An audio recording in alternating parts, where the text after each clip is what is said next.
Hello friends, welcome to the knowledge wisdom. पिछले lecture में हम लोगों ने इंडो मेम्ब्रेन सिस्टम के बारे में पढ़ा था। आज हम लोग गोल्जी एपरेटस के बारे में पढ़ेंगे। अगर आप चैनल को पहली बार देख रहे होंगे तो कृपया सब्सक्राइब करेंगे और बेल आइकन को प्रेस करेंगे ताकि आपको नया वीडियोज का अपडेट मिलते रहे।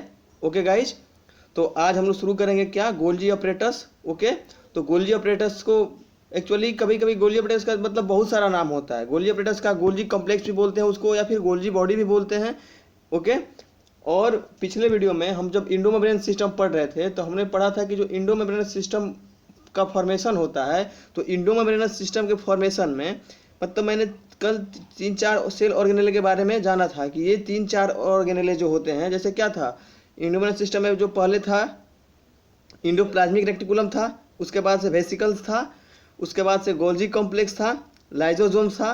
तो मैंने पिछले वीडियो में किसके बारे में अच्छे से देखा था, हम लोगों ने पिछले वीडियो में इंडो मेम्ब्रेन सिस्टम के बारे में पढ़ा था। आज हम लोग इस वीडियो में गोल्जी ऑपरेटस के बारे में पढ़ेंगे। ओके गाइज, तो गोल्जी ऑपरेटस का मतलब और नाम भी होता है जिसको गोल्जी कॉम्प्लेक्स भी बोलते हैं और गोल्जी बॉडी भी बोलते हैं। और ये एक्चुअली पाया कहाँ जाता है, गोल्जी ऑपरेटर जब भी पाया जाएगा या फिर गोल्जी बॉडी जो भी है जब भी पाया जाएगा वो यूकैरियोटिक सेल्स के अंतर्गत ही पाया जाएगा, क्योंकि सेल ऑर्गेनेल्स कहाँ पाए जाते हैं, सिर्फ और सिर्फ membrane bound cell organelles eukaryotic के अंदर ही। तो मतलब जो मेरा गोल्जी ऑपरेटस है पाया कहाँ जाएगा, यूकैरियोटिक सेल में पाया जाएगा। ओके, और ये इंडो मेम्ब्रेन सिस्टम का पार्ट होता है और ये भी कहाँ पाया जाएगा, साइटोप्लाज्म के अंदर में ही होगा। ओके, और इसका काम क्या होता है, बेसिकली प्रोटीन पैकेजिंग। ओके, और सिक्रीशन। मैंने जो इंडो मेम्ब्रेन सिस्टम जब हम लोग देख रहे थे तो वहाँ पे हम लोगों ने क्या देखा था कि जो उसमें 2 टाइप थे, किसके, इंडो मेम्ब्रेन सिस्टम में जब मैंने इंडोप्लाज्मिक रेटिकुलम के बारे में पढ़ा था तो उसका 2 टाइप देखे थे। फर्स्ट टाइप क्या था, स्मूथ इंडोप्लाज्मिक रेटिकुलम, और एक का क्या था, रफ इंडोप्लाज्मिक रेटिकुलम। तो जो रफ इंडोप्लाज्मिक रेटिकुलम था, तो रफ इंडोप्लाज्मिक रेटिकुलम में क्या था, उसके सरफेस के ऊपर क्या अटैच था, राइबोसोम अटैच था। जो राइबोसोम का काम क्या होता है, प्रोटीन का सिंथेसिस करना। तो इसके वजह से जो प्रोटीन का सिंथेसिस करता था कौन, राइबोसोम्स की प्रेजेंस की वजह से कौन, रफ इंडोप्लाज्मिक रेटिकुलम। और स्मूथ इंडोप्लाज्मिक रेटिकुलम जो था वो किसका सिंथेसिस करता था, लिपिड का करता था। तो ये क्या करता है कि जो लिपिड और प्रोटीन का जिसमें सिंथेसिस होता है उसका बेसिकली ये क्या करता है, पैकेजिंग करता है। ओके, और इसके स्ट्रक्चर्स के बारे में हम देखेंगे। तो पहले क्या करता है कि मतलब कि ये जो मेम्ब्रेनस सैक्स होते हैं, ओके, इस मेम्ब्रेनस सैक्स को सिस्टर्ने भी बोलते हैं। ओके, और क्या है कि ये तो काम हमें पता तो हमें चल गया कि जो प्रोटीन और लिपिड का जो सिंथेसिस होता है उसका ये क्या करते हैं, पैकेजिंग करते हैं। अब देखते हैं हम इसको बहुत अच्छे से डिटेल्स में। It decide the interjections of the secretary lysosome endocytic pathway. Endocytic और एक्सोसाइटिक का मतलब मैंने आपको बताया था थर्ड वीडियो में कि इंडोसाइटोसिस का है क्या है, एक तरह का मतलब कि इसमें क्या है, इंडो के बारे में हमने बताया है कि इंडो का मतलब क्या होता है, किसी भी चीज़ को अंदर लेना। तो इंडोसाइटोसिस अंदर लिया जाता है, इन्वेजिनेशन अंदर की तरफ अगर हो जाता है तो उसको क्या बोलते हैं, इंडोसाइटोसिस। अगर वही बाहर की तरफ हो तो उसको क्या बोलेंगे, एक्सोसाइटोसिस। ओके, तो मुझे पता चल गया कि इसका डिफरेंट सारे नाम होते हैं गोल्जी बॉडी के। काम क्या होता है, तो पैकेजिंग का काम करता है। ओके, उसके बाद से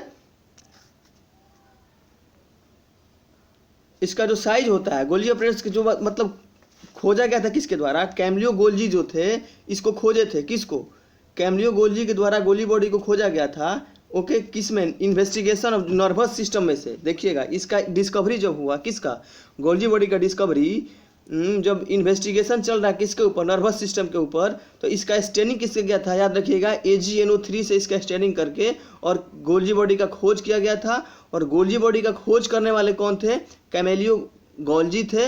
उन्हीं के नाम पर इसका नाम क्या पड़ा, गोल्जी बॉडी पड़ा।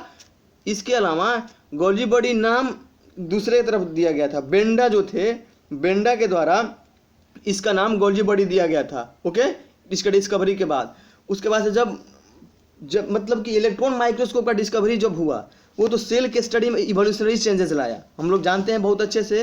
तो यहाँ भी जब इलेक्ट्रॉन माइक्रोस्कोप से देखा गया, ओके, ऑब्जर्व किया गया माइक्रोस्कोप से, तो क्या देखा गया कि रेटिकुलर स्ट्रक्चर, ओके, रेटिकुलर का मतलब क्या, जालीदार होता है, उन्होंने बताया था। तो यहाँ पे एक टर्म क्या आ रहा है, अपरेटो रेटिकुलर देखा गया, इंटरनो, किसके लिए ये वर्ड है, तो याद रखिएगा, वेरी इंपॉर्टेंट, अपरेटो रेटिकुलरो इंटरनो, किसके लिए होता है ये, एक्चुअली गोल्जी बॉडी के लिए होता है। ओके, इसका मतलब क्या होता है, internal reticular apparatus. Okay guys, इसमें तो कोई दिक्कत नहीं हो रहा होगा। उसके बाद से क्या है कि some doubted and the secondary at the first at the appearance of a structure was merely on the optical illusion created by observation technique used by Golgi। तो उसके बारे में बोल रहा है कि जो मतलब टेक्निक यूज किया गया था किसके द्वारा, गोल्जी के द्वारा इसके स्ट्रक्चर्स में, उसके बारे में बातें हो रही है। ओके, और जो टर्म था 1910 में दिया गया था। ओके, उसके बाद से क्या है कि जो सब सेलुलर लोकलाइजेशन होता है किसका, गोल्जी ऑपरेटर्स का, वो वेरी करता है किसके अमॉन्ग, यूकैरियोट्स के अमॉन्ग, मतलब जो यूकैरियोटिक सेल्स हैं ये तो पाया जाता है साइटोप्लाज्म में, इम्यून सिस्टम का पार्ट होता है, लेकिन ये वेरीज करता है क्या, किसका, इनका। तो देखते हैं मैमल्स में क्या होता है, सिंगल गोल्जी ऑपरेटर्स कहाँ पे पाया जाता है, सेल न्यूक्लियस के पास। तो याद रखिएगा इसका मतलब लोकेशन कहाँ है, लोकेशन जो है इसका कहाँ पे है, located near the cell nucleus, cell nucleus के पास में इसका लोकेशन पाया जाता है। ओके, उसके बाद से सेल न्यूक्लियस और सेंट्रोजोम के नज़दीक में दोनों इसका मतलब लोकेशन होता है किसका, गोल्जी बॉडी का।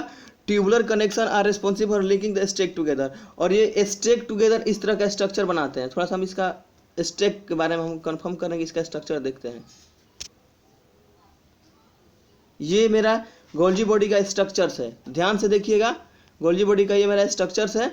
तो इस स्ट्रक्चर्स में ये जो स्ट्रक्चर दिखाई दे रहा है इस तरह का, इसी के बारे में इन्होंने क्या बोल रहा है कि स्टैक्स। ओके, तो ये स्ट्रक्चर जो मुझे दिखाई दे रहा है गोल्जी बॉडी का, उसमें दो फेस होता है गोल्जी बॉडी का, एक सीस फेस होता है जिसको फॉर्मिंग फेस बोलते हैं। ओके, और सीस फेस किसके तरफ होता है, न्यूक्लियस के तरफ। न्यूक्लियस के तरफ मेरा क्या होता है, सीस फेस। ये मेरा अगर सेल है, सेंटर में न्यूक्लियस है, न्यूक्लियस के तरफ ये जो फेस होगा, ये तो ऐसे सेक्स लाइक स्ट्रक्चर्स फॉर्म करते हैं। तो ये जो स्ट्रक्चर, जो फेस न्यूक्लियस के साइड होता है उसको सीस फेस बोलते हैं और फॉर्मिंग फेस बोलते हैं। लेकिन वही फेस जो न्यूक्लियस के अपोजिट होता है उसको ट्रांस फेस बोलते हैं। ओके, उसको क्या बोलेंगे, ट्रांस फेस बोलेंगे। ओके, या फिर ट्रांस फेस बोलते हैं, या फिर मैच्योरिंग फेस बोलते हैं। याद रखिएगा, तो जो फेस, ये तो सिस्टर्ने स्टैक्ड स्ट्रक्चर्स होते हैं इसके, और जो फेस इनका न्यूक्लियस के साइड होता है उसको क्या बोलते हैं, जो न्यूक्लियस की तरफ होगा उसको सीस फेस या फॉर्मिंग फेस, और जो स्ट्रक्चर्स न्यूक्लियस से अपोजिट होगा, जो न्यूक्लियस के साइड नहीं होगा उसको ट्रांस फेस या फॉर्मिंग फेस मैच्योरिंग फेस बोलते हैं गाइज। तो गोल्जी ऑपरेटर्स का डिफरेंस नेम जो होते हैं उसके बारे में मैंने देखा, इसका स्ट्रक्चर्स कैसे होते हैं ये भी मैंने देखा, उसके बाद से वर्क्स क्या करते हैं उनके बारे में देखा था, इनका इन्वेंशन कैसे हुआ ये भी मैंने देखा कि जब इन्वेस्टिगेशन किस पे चल रहा था, नर्वस सिस्टम पे, तो इनका खोज हुआ था। खोजने वाले कौन थे, कैम्लियो गोल्जी थे, बट नाम देने वाले कोई दूसरा था, ब्रेंडा साहब इसका नाम दिए थे। 1803 से स्टेनिंग करके इसको खोजा गया था, इलेक्ट्रॉन माइक्रोस्कोप की मदद से इसको खोजा गया। ओके, पाया कहाँ जाता था, तो न्यूक्लियस के नज़दीक में और सेंट्रोजोम के नज़दीक में, किस में, एनिमल सेल्स में पाया जाता था। ओके,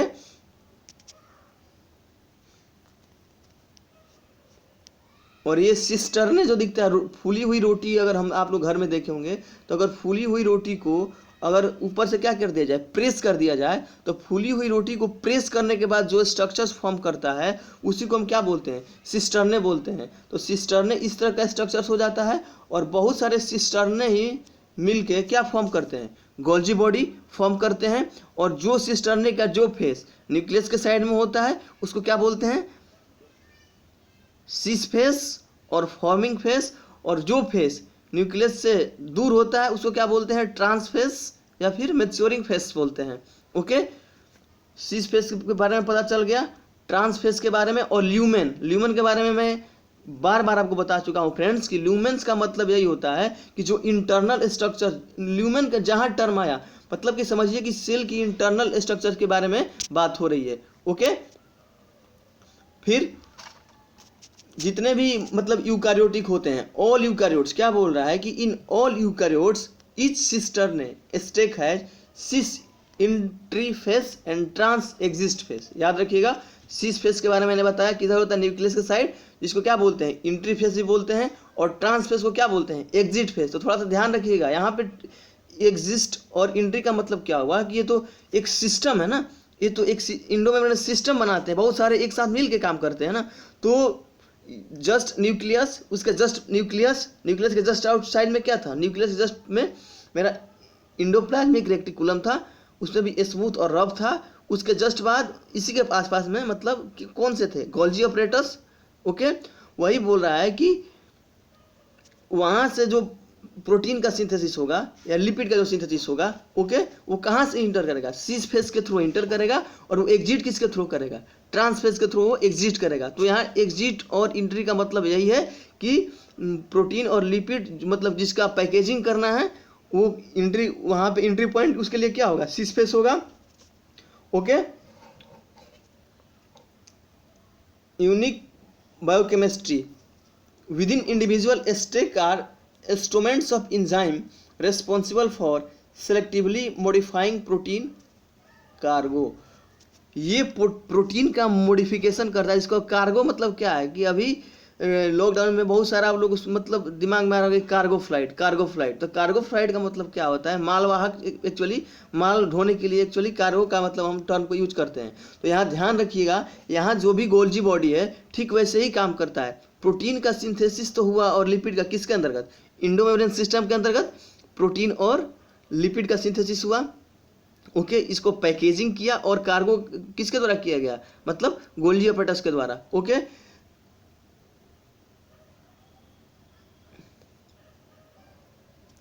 और क्या बोला है कि Golgi operator is advantageous for separating enzyme thereby maintaining consecutive and selective processing steps. मतलब कि क्या कर बोल रहा है कि maintaining consecutive selective processing steps, enzyme के कंसिक्यूटिव मेंटेनिंग में भी कौन हेल्प करते हैं, गोल्जी ऑपरेटर्स हेल्प करते हैं। इंजाइम को क्या करते हैं, वो एक्चुअली कैटेलाइज जो करने वाले जो इंजाइम है वो क्या करते हैं, उनको मॉडिफिकेशन करते हैं, किसके थ्रू, सिस फेस के थ्रू। ओके, तो पता चल गया एक्चुअली प्रोटीन जो इंजाइम भी होते हैं वो क्या होते हैं, एक्चुअली वो भी प्रोटीन ही होते हैं। तो इंजाइम के मॉडिफिकेशन में भी इनका रोल होता है, किसका, गोल्जी ऑपरेटर्स का। गोल्जी ऑपरेटर्स को क्या बोला है कि dispatch protein product received from endoplasmic reticulum. मैंने आपको बार बार बोला है कि जो प्रोटीन सिंथेसिस किसके द्वारा किया गया, इंडोप्लाज्मिक रेटिकुलम के द्वारा जो प्रोटीन का सिंथेसिस किया गया वो इसको क्या करता है, इसके साथ आके फ्यूज करता है इसके सिस फेस से। ओके, और उसको किसके रूप में पैकेजिंग करता है, वेसिकल्स के रूप में पैकेजिंग करता है। वेसिकल्स को हम आगे देखेंगे एक लेक्चर में क्या होता है। तो इतना समझिए कि जो प्रोटीन लिपिड था पैकेजिंग हुआ जिसका किसके द्वारा, गोल्जी ऑपरेटर्स के द्वारा, वो किसके रूप में पैकेजिंग होगा, वेसिकल्स के रूप में। और वो कहाँ फ्यूज करता है, वही गोल्जी ऑपरेटर्स में, किसके वेसिकल्स का फॉर्मेशन हो जाता है वही, और वही वेसिकल्स किसमें मतलब किसके साथ फ्यूज करते हैं, गोल्जी ऑपरेटर्स में। और वो भी गोल्जी ऑपरेटर्स में किस फेज से, तो सिस फेज से। गोल वेसिकल्स पैकेजिंग किसके रूप में होता है, वेसिकल्स के रूप में, और वेसिकल्स किसके साथ फ्यूज होते हैं, सिस फेज में, सिस फेज के साथ फ्यूज होते हैं। Okay, this cargo protein are modified and destined for the secretion via exocytosis और यूज इन द सेल। वही बोल रहा है कि डेस्टाइंड का मतलब यहाँ पे वही हुआ कि जहाँ पे जरूरत है उसको क्या कर गया, भेज दिया गया, सीक्रेट कर दिया गया, किसके थ्रू, एक्सोसाइटोसिस। एक्सोसाइटोसिस का मतलब क्या हो जाता है, बाहर निकलने वाला होगा, जो स्ट्रक्चर सेलुलर स्ट्रक्चर बाहर निकल गया, ये इस तरह का स्ट्रक्चर फॉर्म कर लेता है। अगर ये मेरा क्या है, अगर ये मेरा सेल है, अगर इसका इन्वेजिनेशन अंदर के तरफ हो रहा है तो इसको हम बोलते हैं एक्सोसाइटोसिस। अगर इसी सेल का इंडोसाइटोसिस, अगर इसी सेल का इन्वेजिनेशन बाहर के तरफ हो, ओके सॉरी गाइस, अगर इस सेल का इन्वेजिनेशन, एक मिनट, अगर इस सेल का इन्वेजिनेशन, ये मेरा अगर सेल है, इनका इन्वेजिनेशन अगर कैसे हो, अंदर की तरफ। ओके गाइज, तो ये मेरा क्या हो जाएगा, इंडोसाइटोसिस। याद रखिएगा, मोस्ट इंपॉर्टेंट टर्म है ये और बार बार आपको मिलेगा। तो इंडोऑस्मोसिस और इंडोऑस्मोसिस अंदर के तरफ इन्वेजिनेशन हो रहा है, और जिसका इन्वेजिनेशन बाहर के साइड में होगा, ऐसे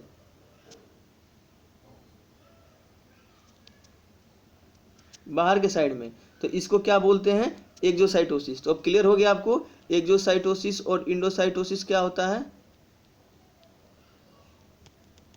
एक्सोसाइटोसिस और इंडोसाइटोसिस। ओके, एक्सोसाइटोसिस के थ्रू क्या होता है, इसका मतलब कि समझ कि ट्रांसफर होता है जहां पर इसकी रिक्वायरमेंट होती है।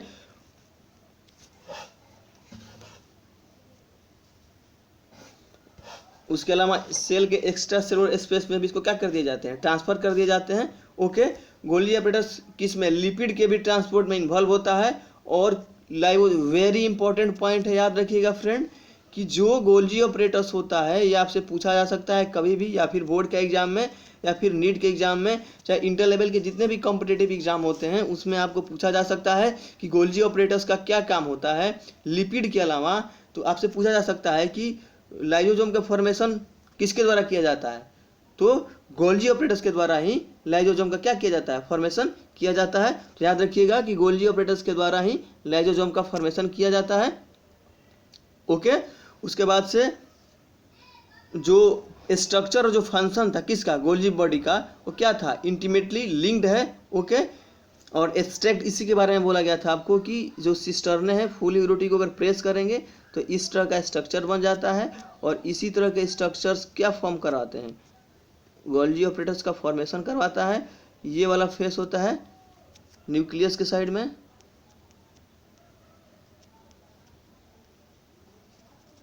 तो इसको सीस फेस बोलते हैं। और ये वाला फेस किधर होता है, अपोजिट टू न्यूक्लियस, तो इसको क्या बोलते हैं, ट्रांसफेस। ओके, सीस फेस और ट्रांसफेस पता चल गया अब हमको। ओके,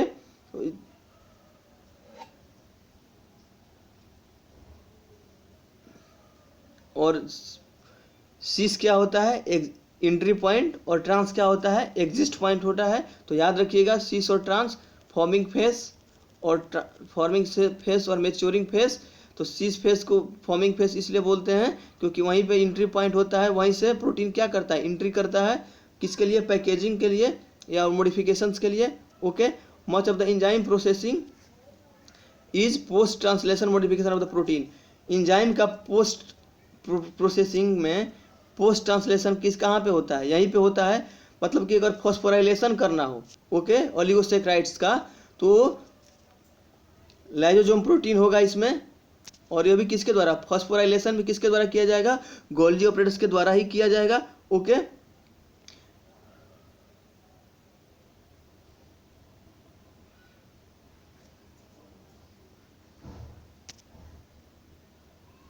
अब फिर से एक बार हम इसका स्ट्रक्चर्स देखेंगे बहुत अच्छे से, किसका, गोल्गी ऑपरेटस का। ओके, तो गोल्गी ऑपरेटस में मुझे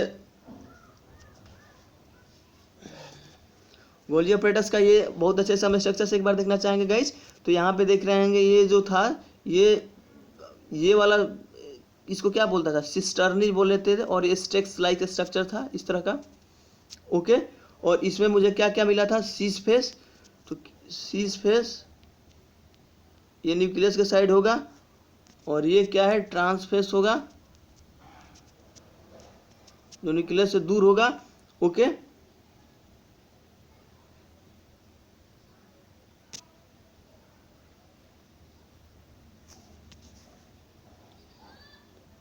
तो आप देख सकते हैं ये वाला जो मेरा स्ट्रक्चर था, ये इंडोमेरियन सिस्टम में हमने कल देखा था। तो ये रेटिकुलर स्ट्रक्चर जो यहाँ पे दिख रहा था, ये क्या था, इंडोप्लाज्मिक रेटिकुलम था। ओके, और इस पे जो ग्रेनुलर स्ट्रक्चर किसका था, राइबोसोम का था। फिर ये मेरा देखिए स्टैक्स जो सिस्टर्ने दिखाई दे रहे हैं, बहुत सारे सिस्टर्ने स्टैक्ट होकर किसका फॉर्मेशन किए हुए हैं, गोल्गी बॉडी का। और गोल्गी बॉडी में बेसिकली दो ही फेज होता है, एक सीस फेज होता है और एक ट्रांसफेड, और जो अंदर वाला पार्ट होगा उसमें क्या होगा, ल्यूमेन होगा। ओके,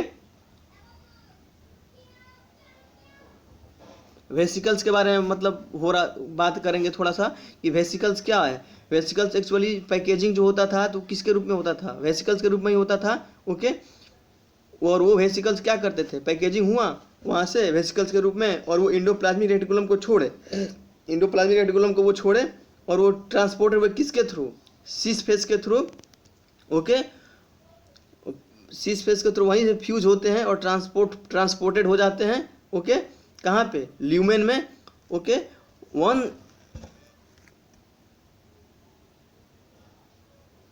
मतलब कि इंडोप्लाज्मिक रेटिकुलम से निकले, ये रहा इंडोप्लाज्मिक रेटिकुलम।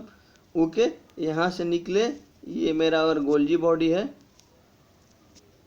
ओके, तो इसके साथ क्या किए, फ्यूज किए सिस फेस के साथ और ट्रांसपोर्टेड हो गए कहाँ, ल्यूमेन के अंदर में। ये मेरा ल्यूमेन होता है। ओके, ल्यूमेन जो भी होगा इंटरनल पार्ट होगा, तो सिस फेस से फ्यूज होकर और कहाँ ट्रांसपोर्ट हो जाते हैं, ल्यूमेन के अंदर में ट्रांसपोर्टेड हो गए।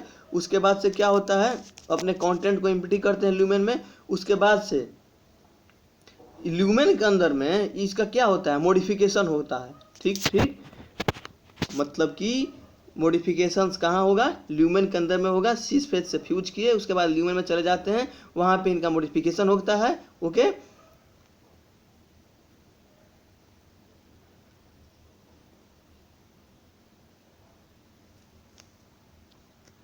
मॉडिफिकेशन इनका हो गया कहाँ पे, ल्यूमेन में। ओके,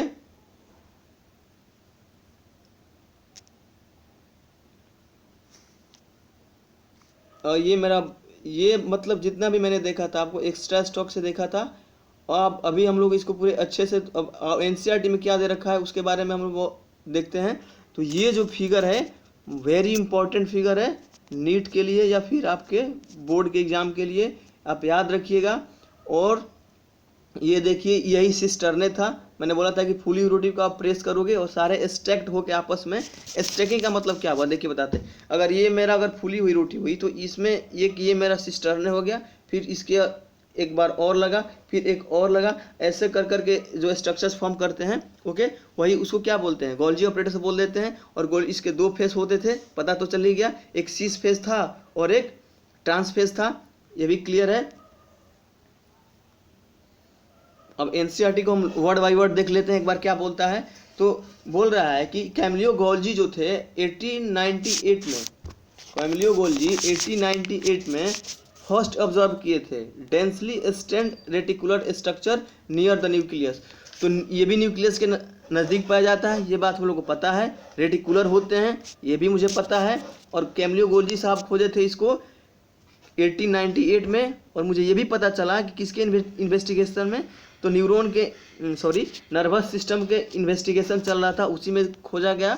और इसको स्टेंड के बारे में बात बोल रहे हैं ना कि स्टेंड किया गया, तो जिससे स्टेंड किया गया था ना वो एक्चुअली AgNO3 था, याद रखिएगा। तो स्टेनिंग मटेरियल क्या था, AgNO3 था। This were later named Golgi body after him, मतलब उनके बाद इसका नाम दिया गया था। और इनका नाम किसके द्वारा दिया गया था, बेंडा जो थे, बेंडा इनके नाम क्या दिए थे, गोल्जी बॉडी दिए थे। कैमिलियो गोल्जी उनका नाम था, 1898 में खोजे थे। और डिस्क शेप्ड सेक्स और सिस्टर्ने, और जो सिस्टर्ने होते हैं, सिस्टर्ने कैसे होते हैं वो आपको तो पता चल गया, लेकिन उनका साइज भी याद रखिएगा क्योंकि एनसीईआरटी है, कहीं से आपको कभी भी उठा के दे सकता है। तो उसका जो साइज होता है सिस्टर्ने का कितना होता है, उसका डायमीटर 0.5 माइक्रोमीटर से 1 माइक्रोमीटर। और 1 माइक्रोमीटर के बारे में, 1 माइक्रोमीटर इक्वल टू कितना होता है, 10⁻⁻⁶ होता है, कितना 1 माइक्रोमीटर के बारे में। ओके, उसके बाद से क्या बोल रहा है कि पैरेलल स्टैक्ड होते हैं, ये भी मुझे पता है। Varied number of cisternae are present in Golgi complex, the Golgi cisternae are concentrically arrange near the nucleus with distinct convex. और वहाँ पे मैंने सिस फेस के बारे में जब बात कर रहे थे तो उसको मैंने फॉर्मिंग फेस भी बोला था, और एक यहाँ पे कन्वेक्स भी आ रहा है। तो फिजिक्स में आप लोग पढ़े होंगे 10th क्लास में भी, कनकेव और कन्वेक्स। केव मतलब क्या होता है, गुफा, जो याद रखिएगा। तो जो ये वाला पार्ट होता है ये क्या होता है, इसको कनकेव बोलते हैं, ये कनकेव हो गया। और कन्वेक्स क्या हो जाएगा, ये मेरा उठा हुआ जो पार्ट होता है इसको क्या बोलते हैं, कन्वेक्स बोलते हैं। तो याद रखिएगा कन्वेक्स और कनकेव। तो जो शीश होता है उसको कन्वेक्स बोलते हैं। ओके, और जो ट्रांस होता है उसको क्या बोलते हैं, कनकेव बोलते हैं, या फिर मैच्योरिंग फेस बोलते हैं। तो आप यहाँ से स्ट्रक्चर्स में देख सकते हैं ये मेरा किसका है, गोल्जी बॉडी का जो सिस्टर्ने है, तो सिस्टर्ने का जो शीश फेस था उसको कन्वेक्स बोला गया था। कन्वेक्स का मतलब क्या था, जो उठा वाला स्ट्रक्चर था। ये देखिए यही वेसिकल्स हैं, इसी यही वेसिकल्स है और इसी के फॉर्म में इनका पैकेजिंग होकर ये कैसे गोल्जी बॉडी से ये आउट होते हैं। तो याद रखिएगा यही वेसिकल्स है एक्चुअली, ये वेसिकल्स हैं और इसी के फॉर्म में इनका पैकेजिंग होकर सेल से बाहर निकलते हैं। Okay, cis face and trans faces of organize are entirely different but interconnected. वही बोल रहा है कि जो शीश और ट्रांस फेस होते हैं एक्चुअली वो इंटरनली डिफरेंट होते हैं। ओके, लेकिन क्या बोल रहा है कि इंटरनली डिफरेंट होते हैं शीश और ट्रांस फेस, लेकिन उनका जो फंक्शन होता है इंटरकनेक्टेड होता है। Very important. तो सारा खेल तो यहाँ इंटरकनेक्टेड के बारे में चल रहा था ना, ये इंटरकनेक्टेड होकर क्या बनाए थे, इंडो मेम्ब्रेन सिस्टम बनाए थे। तो यहाँ भी शीश और ट्रांस फेस है, स्ट्रक्चर डिफरेंट है लेकिन क्या है, इंटरकनेक्टेड है। Okay, Golgi operators principally perform the function of packaging. Very important, याद रखिएगा, जो प्रिंसिपली इसका काम क्या होता है, पैकेजिंग किसका, मटेरियल्स का, वो या तो इंट्रासेलुलर में देना हो या फिर सेल के बाहर देना हो। याद रखिए, तो गोल्जी बॉडी का काम क्या होता है, मेन पैकेजिंग होता है, चाहे वो सेल के अंदर हो या फिर सेल के बाहर हो। ओके, और materials to be packed in the form of vesicles, मैंने आपको फिगर में दिखाया हुआ था, एक बार से फिर देख लेते हैं कि किसके रूप में पैकेजिंग होते हैं, वेसिकल्स के रूप में। और यही वेसिकल्स है, यही मेरा वेसिकल्स है और इसी के रूप में क्या होते हैं, पैकेजिंग होता है उनका। ओके गाइज, उसके बाद से बोला कि डिस्क शेप होते थे। मैंने इसका डायमीटर देखा था 0.5 माइक्रोमीटर से 1 माइक्रोमीटर।